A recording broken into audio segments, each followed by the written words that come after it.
guys, so as you can see, I already got the turbo taken apart. All you had to do was take these nuts off the backside of it, well, nuts, bolts. They are 13 millimeter bolts. The same for the ones right here. Bolts sit like that. So it's gonna sit like this, the bolt, and keep it clamped. All right. Then once you take the housing off, you can take the front cover off.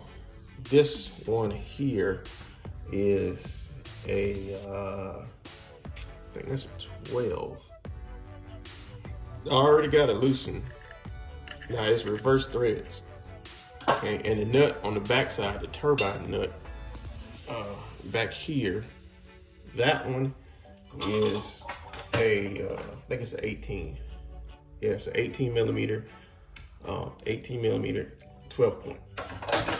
Okay, now these are balanced, so I marked it where the nut was before I take it off. So before you take it off, make sure you mark that nut where it's at. So mine's already loose. See, I put a mark on the, you can see the mark there. Just reverse threads now. So I'm gonna take it off. Take my billet wheel off. It's supposed to be billet. I think the main thing is just the oil seal was leaking. All right. Set this to the side. Try not to damage that or scratch it or anything. Definitely don't want to drop it. Right there. Now I'm gonna take the housing off. Turbine housing off. And set the housing to the side. That's pretty heavy, taking up space as well. Then, right, sometimes if this is loose enough, you can just push the shaft out. I think mine just should slide right on out. And again, try not to damage any of this. Okay. You can see on the inside, it's not too bad.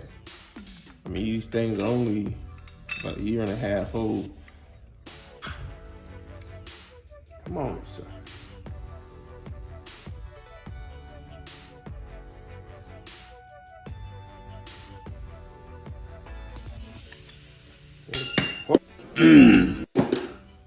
I got it out, man.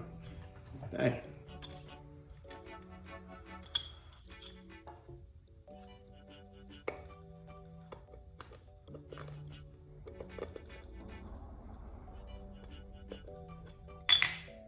There we go. Just pulled it up.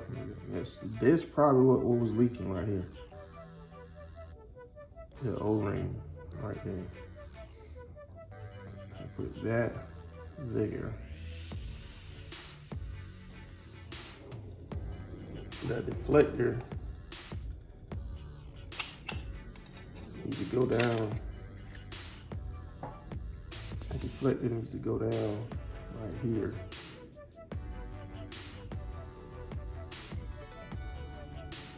I'm almost certain it's just, because it didn't have any shaft plate. I'm almost certain it's just this seal right here that needs to be replaced.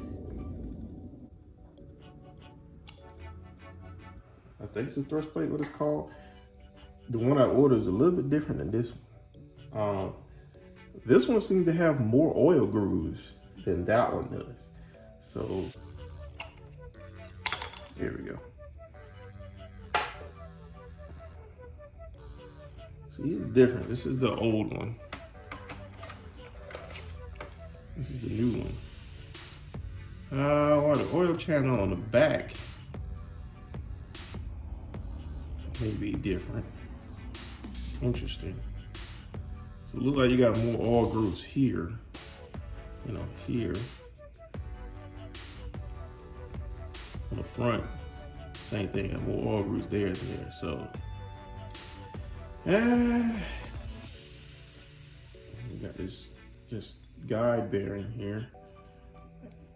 Make sure I put these things back exactly where it was and don't get them mixed up. All right, this was the top one, this was the bottom one here. Now this is your bearings, way down in there. Like I said, it wasn't worn out. The only thing was it was leaking oil. So this one, your oil like is gonna travel. It's gonna come in through here and go down to the shaft that way. Then also run, you got a third hole, the shaft on this one. This one you have 2 oil holes for the shaft. So, but then you got 2 oil holes for the shaft, but then you got oiling up here. All right, so I just put the new one in there. Yeah, I'm gonna run it. And then, so it's almost back together. I just put this back on top here. And then I'll put the new piston in it. This one, the guy right here. And then we should be good to go. Just slide that in there, put a little bit of oil on it, and clean it back up. Yeah, we should be good to go. Oh, these snap ring pliers is a mother sucker.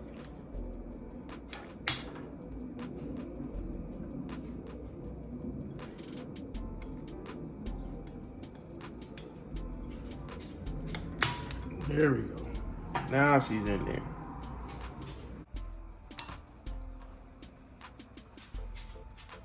There we go. All right, a bit of oil on it.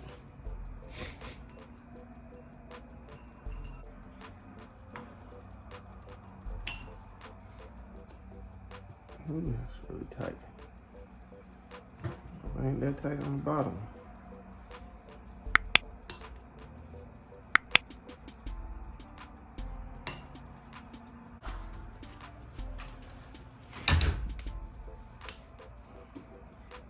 There we go, we got it on. That's a lot of fighting with it.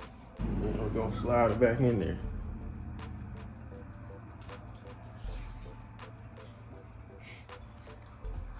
First I gotta put this guy back on. And then you put this guy in there.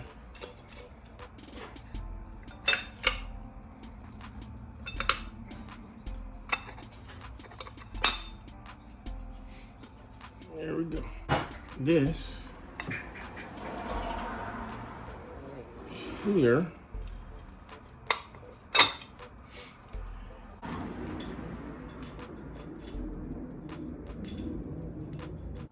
nice.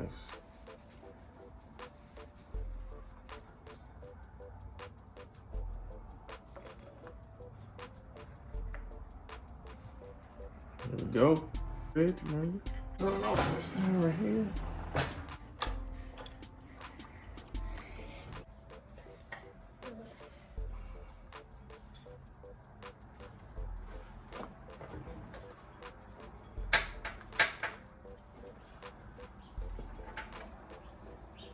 All right, I had to put some effort into it, but I finally got it lined up. So she seems to be spinning free. It's good to go.